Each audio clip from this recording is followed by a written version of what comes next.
দেখো একাদশের ছাত্ররা সবাইকে নতুন শ্রেণীতে স্বাগত জানাচ্ছি। সবাইকে নতুন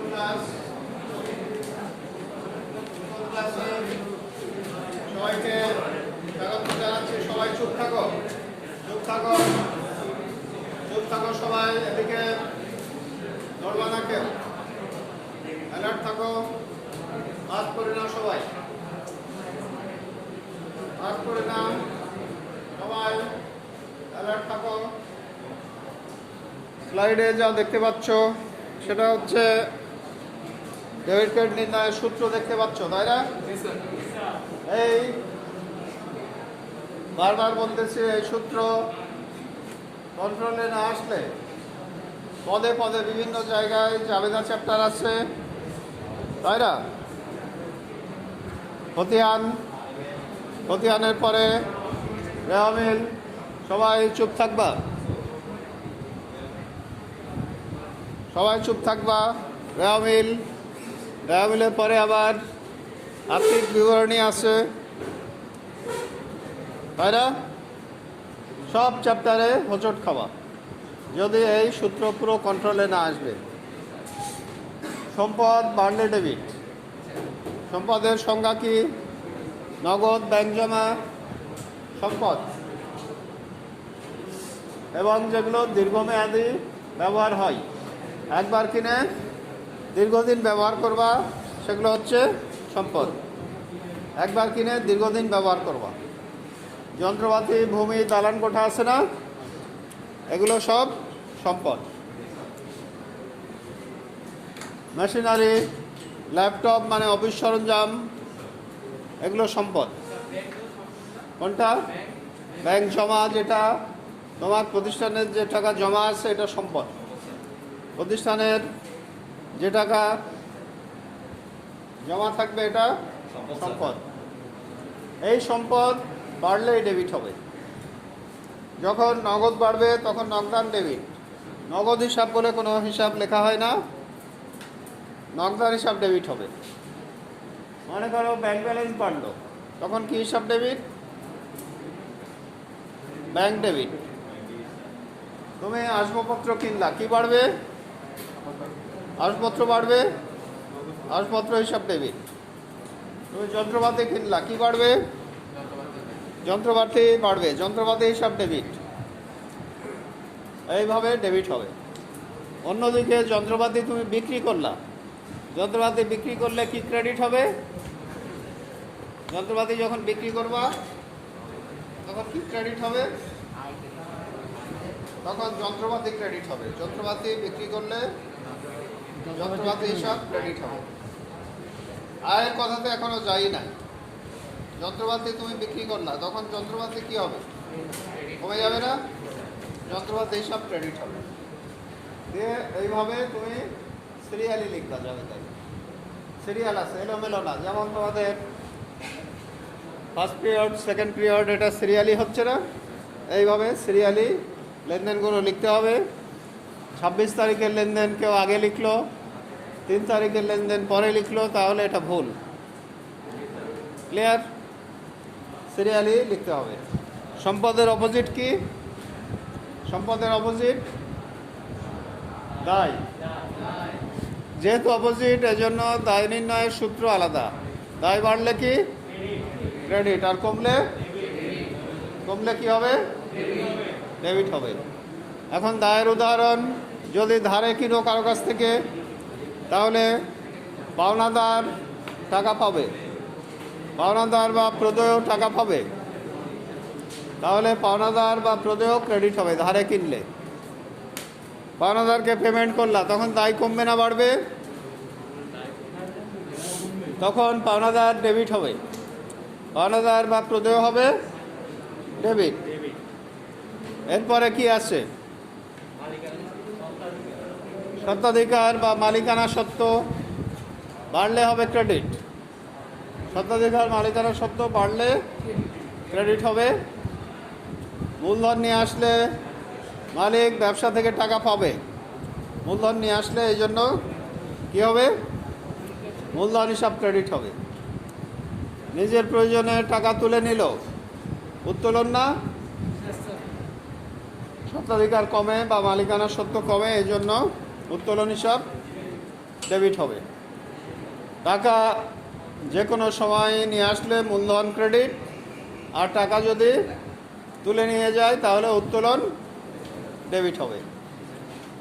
তারপর ব্যয়, ব্যয় বাড়লে ডেবিট। এই সূত্র আমি আবারও আলোচনা করতেছি কারণ খুব দরকারি। বেতন দিলা, বেতনের জন্য ব্যয়, বেতন ডেবিট। ভাড়া দিলা, ভাড়ার জন্য ব্যয়, ভাড়া কী হবে? ভাড়া ডেবিট হবে। কমিশন দিলা, কমিশনের জন্য ব্যয়, কমিশন ডেবিট হবে। ক্লিয়ার? এরপরে এখন ব্যয়ের সূত্র যা হবে, আয়ের সূত্র কি তা হবে? আয়ের সূত্র হবে অপোজিট। আয়ের সূত্র কি হবে? আয় বাড়লে ক্রেডিট, আয় কমলে ডেবিট। যেমন বিক্রয় করা হলো, বিক্রয়ের জন্য আয় হচ্ছে না, বিক্রয়ের জন্য আয়, এই জন্য বিক্রয় হবে ক্রেডিট। বিক্রয় যখন কমে যাবে তখন বিক্রয় ফেরত ডেবিট হবে। বাড়লে যদি ডেবিট হয়, বিক্রয় বাড়লে যদি ক্রেডিট হয়, তাহলে কমলে কি হবে? ডেবিট হবে। আর এইভাবে খুঁজে খুঁজে দেখবা যে কোথা থেকে ডেবিট নেওয়া যায় আর কোথা থেকে ক্রেডিট নেওয়া যায়। এই লেনদেনগুলো ডেবিট ক্রেডিট নির্ণয় করে যখন তারিখের ক্রমানুযায়ী হিসাবের বইতে লিখবা তখন তাকে বলবে জাবেদা। তারিখের সিরিয়ালি যখন হিসাবের বইতে লিখবা তখন তাকে জাবেদা বলে। এখন এতটুকু থেকে কোনো কোশ্চেন আছে কারো? এতটুকু থেকে কোনো কোশ্চেন আছে? থাকলে বলো। আছে? তাহলে আমরা ডাইরেক্ট এখন পরীক্ষার সময় যেভাবে প্রশ্ন থাকে এই ধরনের প্রশ্নে চলে যাচ্ছি। এখান থেকে এদিকে চুপ থাকো সবাই। এখান থেকে যা যা চাইবে তা তা উত্তর করবা। এখানে একটা প্রবলেম দেখতে পাচ্ছ, এখানে একটা প্রবলেম দেখতে পাচ্ছ, এদিকে শোনো, প্রবলেম দেখতে পাচ্ছ? এখানে বলছে 1 তারিখে ব্যয় কত। 1 তারিখে যে পণ্য নিয়ে আসা হয়েছে এটাই ব্যয়, যে পণ্য নিয়ে আসবা এটা ব্যয়, আর পণ্য যত দামে বিক্রি করা হবে এটা হচ্ছে আয়। তাহলে 1 তারিখে ব্যয়ের কথা কত বলবা? 25,000। আর 1 তারিখে মূলধন কত? মূলধনের ইকুয়েশন সম্পদ মাইনাস দায়। শুরুতে যে টাকা নিয়ে আসা হলো, শুরুতে যে টাকা নিয়ে আসা হয়েছে সেখান থেকে নেগেটিভ দিক কোনটা? ঋণ। ঋণ মানে পর্যনা, এটা শোধ দিতে হবে। তাহলে ওই শুরু 25,000, 2,50,000 আর 45,000 যোগ করে ঋণের 4,000 বাদ দিলেই হয়ে যাবে মূলধন। ক্লিয়ার? মূলধনের ইকুয়েশন তাহলে খাতায় নোট করো। মূলধন সমান সম্পদ বিয়োগ দায়। সম্পদ থেকে দায় বাদ দিলেই মূলধন হবে। সম্পদ থেকে দায় বাদ দিলেই মূলধন। তারপর আমরা দেখব 1 থেকে 7 তারিখের জন্য হিসাব সমীকরণের প্রভাব দেখব। হিসাব সমীকরণের প্রভাব। হিসাব সমীকরণ মানে A সমান L প্লাস E। তোমাকে প্রভাব মানে বলতে হবে এ বাড়ে না কমে, ই বাড়ে না কমে, এগুলো বলতে হবে। মালিকানা সত্ত্বের সূত্র আছে, মালিকানা সত্ত্ব বা স্বত্বাধিকারের সূত্র আছে না, ওই সূত্র দিয়ে মালিকানা সত্ত্ব নির্ণয় করতে হবে। তাহলে এখানে এখন দেখো ব্যয়ের ব্যাপারে বলা আছে, তাই না? ব্যয় কত টাকা হচ্ছে এখানে? ব্যয় 25,000। যদি 25,000 টাকা অন্য শুরুতে নিয়ে আসে 25,000 টাকা হবে ব্যয়। মূলধন নিম্নরূপ লিখে নগদ নিয়ে আসলো 2,50,000, অন্য নিয়ে আসলো 45,000। এটা ভালো জিনিস নিয়ে আসলো। অন্যদিকে তার ঋণ আছে কত? ঋণ ভালো জিনিস না খারাপ জিনিস? খারাপ। কর্জ, এটা শোধ দিতে হবে। ঋণের টাকা মাইনাস করলেই মূলধন হয়ে যাচ্ছে 2 লাখ কত? 2,91,000। এই পর্যন্ত কারো কিছু জানার আছে? এই পর্যন্ত বলো।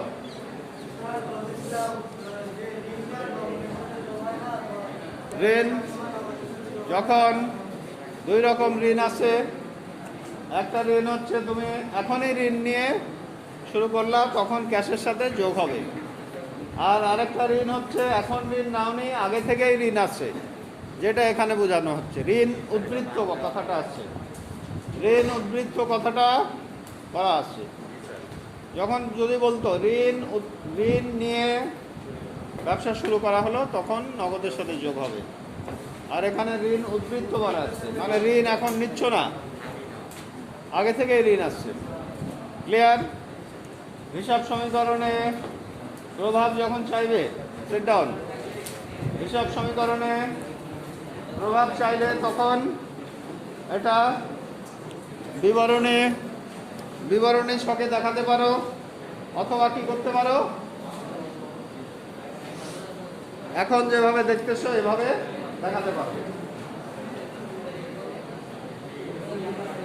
হিসাব এদিকে দেখতে পাচ্ছ, এদিকে হিসাব সমীকরণের প্রভাব এখানে স্লাইডে যা দেখতে পাচ্ছ, সবসময় প্রভাব এইভাবে দেখাতে পারো, অথবা 2 ভাবে দেখানো যায়, অথবা বিবরণী ছকের মধ্যে দেখানো যায়। বিবরণী ছকের মধ্যে অথবা এইভাবে দেখানো যায়। কিন্তু তোমাকে যখন বলা হবে বিবরণী ছকের মধ্যে দেখাও, তখন কিন্তু অবশ্যই বিবরণী ছকের মধ্যে দেখাতে হবে। প্রথম লেনদেনে আসবেন। প্রথম লেনদেনে কি দেখতেছো?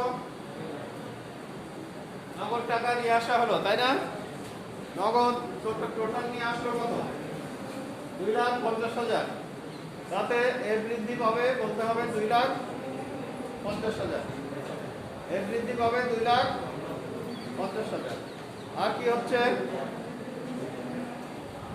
আর এই যে ঋণ 4,000 আছে না? ঋণ 4,000 দিয়ে কি বলা হচ্ছে? ঋণ মানে এন না, তাই এর বৃদ্ধি পাবে 4,000। এখানে কয়ের উত্তরে কি দেখেছো? মূলধন কত ছিল? মূলধন 2,91,000 আসছে না মূলধন? মূলধনের মান যখন বসাবে, এর ইকুয়েশনের ভিতরে মূলধনের মান বসালে তখন কি হবে? ই বৃদ্ধি পাবে 2,91,000।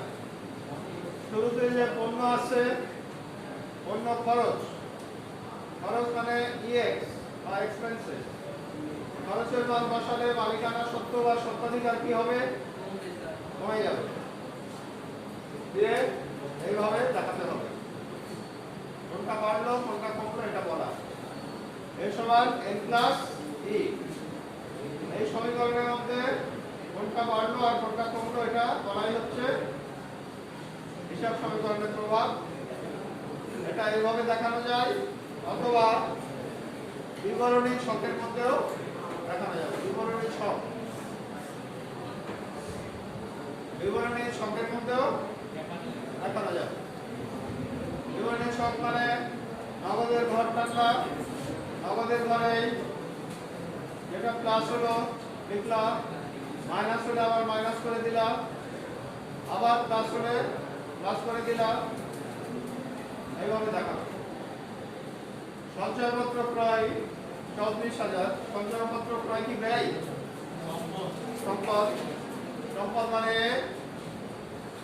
বিনিয়োগ বেড়ে যাবে আর নগদ কমে যাবে, যার দুইটাই এর মধ্যে পড়ে। এই জন্য বলা হচ্ছে এর বৃদ্ধি আর এর হ্রাস। এর বৃদ্ধি এর হ্রাস। আসবাবপত্র ক্রয় 6,500, বহন খরচ পরিশোধ 2,200। তাহলে এখানে টোটাল আসবাবপত্রের মূল্য কত হবে? তুমি প্রথম টাকায় একটা যন্ত্র কিনলাম 50,000-এ, এদিকে আর বহন খরচ হলো 2,000। তাহলে টোটাল সম্পত্তির মূল্য কত হবে তোমার কাছে? টোটাল সম্পত্তির মূল্য কত হবে? টোটাল সম্পত্তির মূল্য 50,000-এ যন্ত্র কিনেছো আর 2,000 টাকা নিয়ে আসার খরচ, বহন খরচ। টোটাল সম্পত্তির মূল্য কত হবে? যোগ হবে না? এখানে তখন আসবাবপত্র ক্রয় 65,000, 6500 এবং বহন খরচ 2,200। তাহলে টোটাল হবে সেটা দুবাই এবং মাসারা। ব্যস্ত নাকি? ব্যস্ত খুব? ঘড়ি দেখতেছো তাহলে? কোন গ্রুপ থেকে আসা তুমি? আচ্ছা, বলো কি কোনো প্রবলেম? বাইরে যাওয়া দরকার তোমার? বলো, এই আসপত্রের বহন খরচ লেখা আছে না? এটা দিয়ে কি বুঝতে পারলো?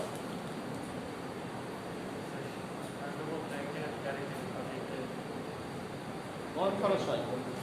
তারপর আসপত্রের মূল্য কত দাঁড়াবে?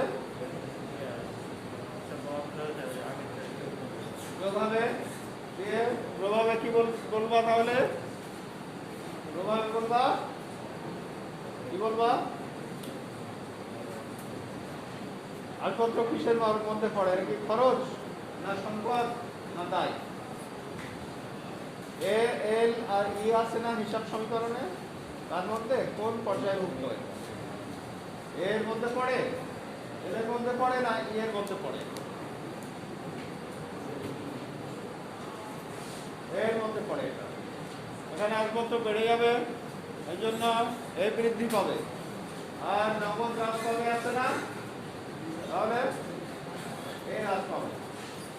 নগদ 1 নম্বর আছে, মনে রাখবা। ব্যাংকে টাকা আছে কিন্তু হাতে ক্যাশ নাই, তখন বোঝা যায় যে ব্যাপারটা কি। তোমার আপুর কাছে টাকা আছে, তোমার কাছে নাই, তাহলে এটা কি প্রবলেম না? ব্যাংকে টাকা আছে, হাতে নাই, গ্রেট প্রবলেম। এখানে আসপত্র এটা এর মধ্যে পড়ে। এ মানে কি? অ্যাসেট। সংক্ষেপে বলে এ। মূল্যবান অ্যাসেট গুলোর মধ্যে আছে এ নগদ, ব্যাংক জমা, কলকবজা, যন্ত্রপাতি, আসপত্র, দালান কোঠা, এগুলো। ঠিক আছে? আর কোনো প্রশ্ন তোমার? তারপরে দেখো সেট ডাউন, কারণ ক্লাসগুলো কিন্তু তোমরা স্বীকার করো বা না করো, তৈরি করতে আমার অনেক সময় লাগে না? এটা আমি ইজি ক্লাস নেই, ও কিছু উপকরণের ব্যাপার, স্লাইডের ব্যাপার, মোবাইল থেকে আমার কাজ করতে সেটি না। তারপরে তোমার যে রেকর্ডিং মাঝখানে একদিন হয় নাই, সাউন্ড নাই, বাসায় গিয়ে দেখতাম।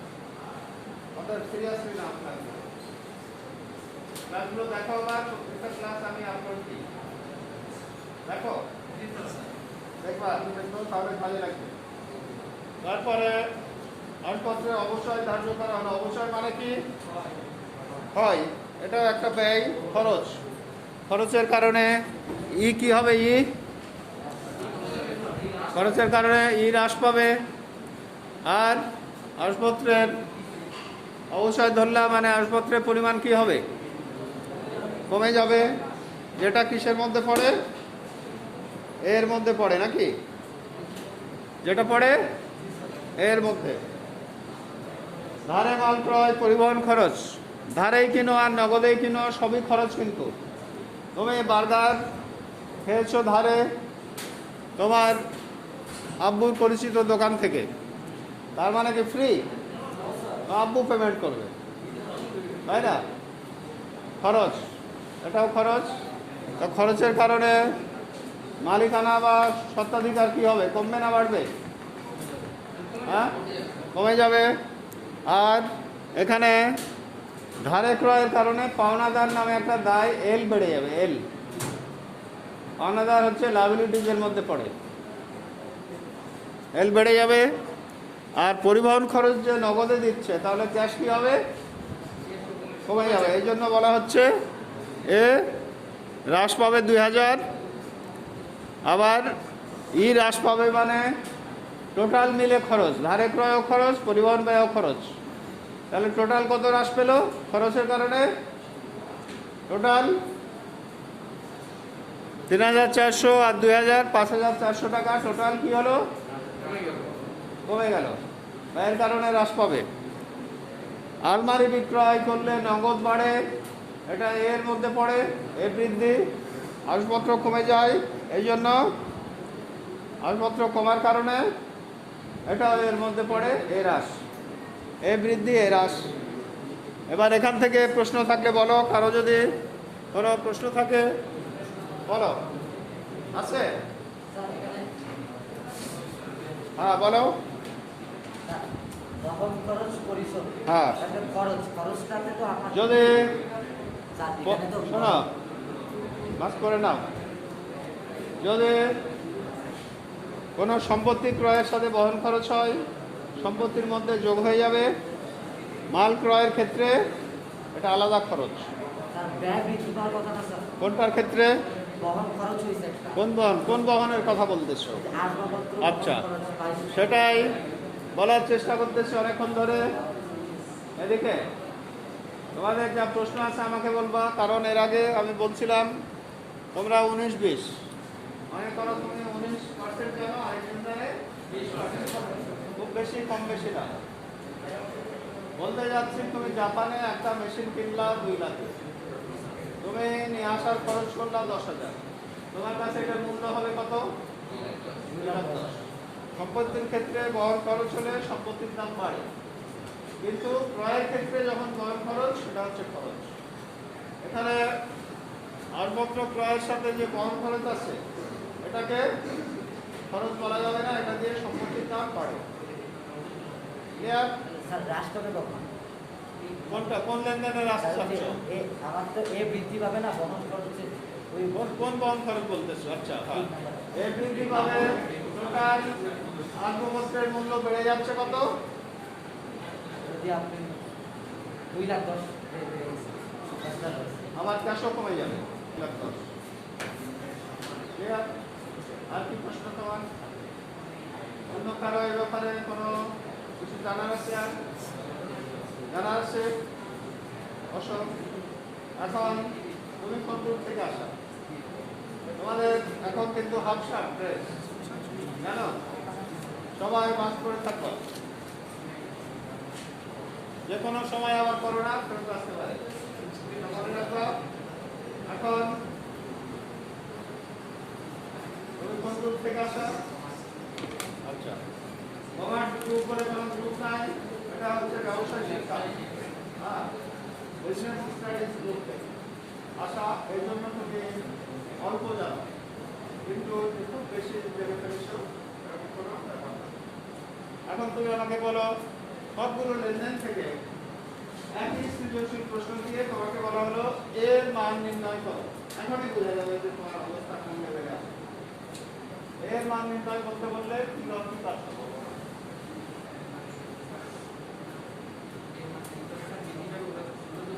আচ্ছা, হ্যাঁ, সেটা কি কি অ্যামাউন্ট আকারে বলো, যে এত টাকা প্লাস এত টাকা মাইনাস। 2 লাখ, ও বলছে এর মান নির্ণয়ের জন্য 2,50,000 প্লাস, এটা ঠিক আছে। তারপরে তারপরে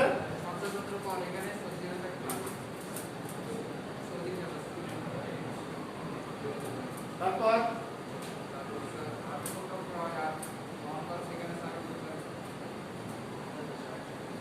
8,700 টাকা। আচ্ছা,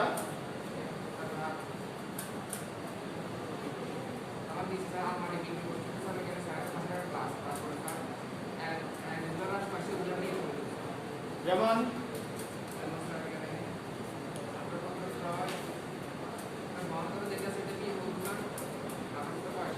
অন খরচ নিয়ে তো আলাদা কোনো কথা নাই।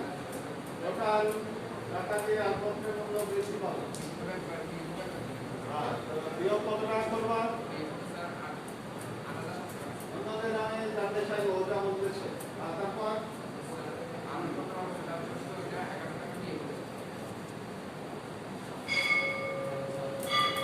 1000 বিয়োগ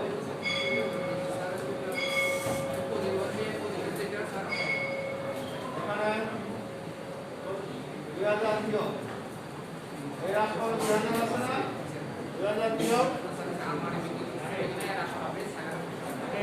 দিয়ে এইভাবে যোগ বিয়োগ করে ধরা হবে।